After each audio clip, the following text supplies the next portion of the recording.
अस्सलाम वालेकुम नाज़रीन, मैं मोहम्मद असलम हुसैन सियासत की आलमी ख़बरों में आप सबका इस्तकबाल करता हूँ। यूक्रेन के वज़ीर ख़ारजा ने सस्ती रूसी तेल की दरामद पर हिंदुस्तान पर तनकीद करते हुए इसे अखलाकी तौर पर नामुनासिब करार दिया। हिंदुस्तान को सस्ते दामों में रूसी तेल खरीदने का मौका इस हकीकत से मिला है कि यूक्रेन रूसी जारियत का शिकार हो रहे हैं और हर रोज मर रहे हैं। कोलिबा डेमेट्रो ने एनडीटीवी के साथ एक खुसूसी गुफ्तगू में ये बात कही। उन्होंने कहा कि अगर आपको हमारी तकलीफ से फ़ायदा होता है तो ये अच्छा होगा कि आपकी मज़ीद मदद हम तक पहुंचाई जाए। मिस्टर कोलिबा ने गुज़िश्ता रोज़ हिंदुस्तानी वज़ीर ख़ारजा एस जयशंकर के इस बयान का जवाब देते हुए कहा कि इस साल फरवरी और नवंबर के महीनों के दरमियान यूरोपीय यूनियन ने रूस से अगले 10 ममालिक से ज़्यादा फ्यूल दरामद किया है। यूक्रेन के वज़ीर ख़ारजा ने कहा कि यूरोपीय यूनियन पर उंगलियां उठाना और यह कहना काफ़ी नहीं है कि वो ऐसा ही कर रहे हैं। इसी दौरान हिंदुस्तान ने वज़ीर ख़ारजा एस जयशंकर के साथ यूक्रेन तनाज़े के दरमियान रूस से खाम तेल की दरामद का सख्ती से दिफा किया और कहा कि नई दिल्ली की खरीदारी गुज़िश्ता 9 महीनों में यूरोपीय खरीदारी का सिर्फ छठा हिस्सा है। रूस के वज़ीर दिफा ने कहा है कि नवंबर के महीने में यूक्रेन का जानी नुकसान 8,300 फौजियों से ज़्यादा है। उन्होंने फौजी हुकाम के साथ इजलास में 24 फरवरी से जारी रूस यूक्रेन जंग के बारे में बयान जारी किए। रूस ने कहा कि यूक्रेन के इलाके डोनबास में झड़पें जारी है। इलाके की मायोरिस, पॉलिगा, ओपेटेन की आबादियां रूसी फौज के कंट्रोल में चली गई है। लोहांसिक और डोनेट्स्क में यूक्रेनी फौज को भारी जानी नुकसान उठाना पड़ा है। रूस के शहर क्रिस्क में वाक़ फौजी एयरपोर्ट के पेट्रोल डिपो पर ड्रोन हमला किया गया। क्रिस्क के गवर्नर रोमान स्टारवेट ने टेलीग्राम से जारी करदा बयान में कहा कि क्रिस्क एयरपोर्ट पर ड्रोन हमले के नतीजे में पेट्रोल डिपो में आग लग गई। हमले में कोई जानी नुकसान नहीं हुआ है। आग बुझाने के लिए कोशिशें जारी है।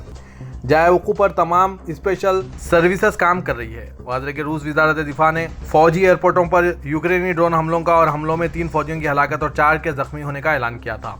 रूसी फौजियों ने 24 फरवरी को यूक्रेन पर हमले शुरू कर दिए थे। लीबिया कौमी इत्तेहाद हुकूमत ने मुल्क में पेट्रोल और गैस की तलाश पर आयत पाबंदी खत्म करने का ऐलान किया है। लीबिया कौमी इत्तेहाद हुकूमत ने फेसबुक से मौजू मुतालिक जारी करदा बयान में कहा कि हम लीबिया कौमी पेट्रोल कंपनी और पेट्रोल और गैस की तलाश व पैदावार के लिए समझौते करने वाली बैनुल अक़वामी कंपनियों के लिए ऐलान करते हैं कि पेट्रोल और गैस की तलाश पर पाबंदी खत्म कर दी गई है। बयान में इन कंपनियों से लीबिया में दोबारा से कार्रवाइयाँ शुरू करने की अपील की गई और कहा गया है कि हुकूमत इस मामले में ज़रूरी ताउन और काम का महफूज माहौल फराहम करने पर तैयार है। ताइवान के शहर पिंगटिंग में बर्ड फ्लू वबा की वजह से 8,599 मुर्गियां तल्फ कर दी गई। इत्तला के मुताबिक पिंगटिंग के कस्बे यानपो में एक पोल्ट्री फार्म में बर्ड फ्लू H5N2 वबा ने इलाकाई हुकाम को मुतहरिक कर दिया है। 4 दिसंबर बरोज़ इतवार मुकामी हुकाम बराए सेहत की तस्दीक के बाद 8,599 बीमार मुर्गियों को तल्फ कर दिया गया। खादिम हरम शरीफीन शाह सलमान बिन अब्दुल अजीज की दावत पर चीनी सदर शी जिनपिंग सऊदी अरब का दौरा करेंगे। सऊदी प्रेस एजेंसी के मुताबिक चीनी सदर दोनों ममालिक के ताल्लुकात के फ़रोग़ के लिए 3 रोज़ा दौरे पर कल 4 जुम्मे को सऊदी अरब पहुंचेंगे। दौरे के दौरान शाह सलमान और चीनी सदर शी जिनपिंग की मौजूदगी में सऊदी चीनी सरबराही कॉन्फ्रेंस मुनक्किद होगी, जिसमें वली अहद शहजादा मोहम्मद बिन सलमान भी शिरकत करेंगे। रेड सी इंटरनेशनल फिल्म मेले की चेयरपर्सन और Saudi research and media group की CEO जमाना राशिद ने फिल्मी मेले की अहमियत को उजागर करते हुए कहा कि ये शानदार व मुमताज़ फिल्म साज़ों और मुख्तलिफ सकाफ़तों की नुमाइंदा शाहकार फिल्मों का मुनफरिद प्लेटफॉर्म है। अरबी रोजनामा अल शर्क औसत के मुताबिक जमाना राशिद ने कहा कि मेले में 61 ममालिक की 34 ज़बानों में 131 फिल्में पेश की जाएंगी। SRMG की चीफ एग्जीक्यूटिव ने मजीद कहा कि रेड सी फिल्मी मेले का अहम पहलू यह है कि यह मशरिक़ व सतह एशिया, शुमाली अफ्रीका और दीगर सकाफ़तों में झांकने का मौका फराहम कर रहा है। यहाँ पेश की जाने वाली फिल्मों के ज़रिए हम खुद को दरियाफ़्त कर सकेंगे। अमरीकी ताजिरों के एक वफ़द ने अल शर्क़िया ऐवान तिजारत व सनअत दम्माम का दौरा किया। वफ़द ने सऊदी अरब और अमेरिका के दरमियान इक़्तिसादी ताउन और नए इम्कानात का जायज़ा भी लिया। सऊदी खबरसां एजेंसी SPA के मुताबिक अल शर्क़िया ऐवान तिजारत की मजलिस आमिला के रुकन नौफ अल तुर्की ने सऊदी अमरीकी बिजनेस काउंसिल के डिप्टी चेयरमैन को खुशामदीद कहा।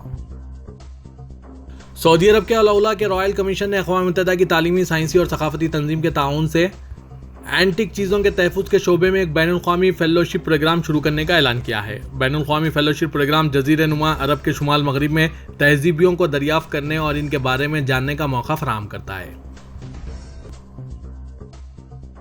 पाकिस्तान के सबसे बड़े शहर कराची की बंदरगाहों पर प्याज, अदरक और लहसुन के सैकड़ों कंटेनर्स फंस गए हैं। मुल्क में अनाज के ज़खायर में कमी के बाद कमर्शियल बैंकों ने एलसी खोलना कम किया है, जिस पर Pakistan fruit and vegetable association ने वजारत तिजारत की सेक्रेटरी को खत लिखा है। खत के मुताबिक हंगामी बुनियादों पर कंटेनर्स क्लियर ना होते हैं तो आने वाले दिनों में मुल्क में सब्जी का बहरान शिद्दत इख्तियार कर जाएगा। तालिबान के एक वफ्द ने गुज़िश्ता रोज़ मुत्तहिदा अरब इमारात के सदर शेख मोहम्मद बिन जायद अल नहयान से मुत्तहिदा अरब इमारात में मुलाकात की और हुकूमत को तस्लीम करने का मुतालबा किया। तालिबान के वफ्द की सरबराही कायम मुकाम वज़ीर दिफा मौलवी मोहम्मद याकूब मुजाहिद कर रहे थे, जो कि तालिबान के बानी मुल्ला मोहम्मद उमर के बेटे हैं। इमारत इस्लामिया अफगानिस्तान की वजारत दिफा ने कहा कि दोनों रहनुमाओं ने ताल्लुकात को मजबूत बनाने, मुत्तहिदा अरब इमारात और अफगानिस्तान के दरमियान दो तरफा ताउन और दीगर अहम उमूर पर तबादला ख्याल किया है। दुनिया में इस वक्त कतर में जारी फुटबॉल वर्ल्ड कप की धूम मची है, लेकिन अरब मुल्क में इन मुकाबलों के साथ ऊंटों के दिलचस्प मुकाबले हुस्न ने भी शायकीन की तवज्जो समेट ली है। कतर के एक जानिब 8 स्टेडियम में फुटबॉल की दुनिया के नए बादशाह बनने की जंग जारी है, जिस पर सारी दुनिया की निगाहें मरकूज हैं। इसी दौरान इसी मुल्क में सहराई जहाज़ की मादा यानी ऊँटनियों के मुकाबले हुस्न ने भी शायकीन की तवज्जो समेट ली है और लोग इससे महजूज हो रहे हैं। अरब रिवायत के मुताबिक कतर में ऊँटनियों का मुनफरिद मुकाबला हुस्न मुनक्किद हुआ, जिसमें इनके कद, आंखों और चेहरों की खूबसूरती को मद्देनजर रखते हुए एक मलिका हुस्न ऊँटनी का इंतखाब किया गया। मुकाबले में 15 ऊँटनियों ने हिस्सा लिया और एक सहराई मैदान में गश्त किया, जहाँ इनकी खूबसूरती को बाला पैमानों पर जांचा गया। ये मुकाबला कतर के मज़ाइन क्लब ने गुज़िश्ता रोज़ मुनक्किद किया था। मुंतज़मीन के फैसले के मुताबिक इस मुकाबले में नाजा नामी ऊँटनी को इसकी लंबी पलकों, चाल, हुस्न की बिना पर अव्वल इनाम दिया गया।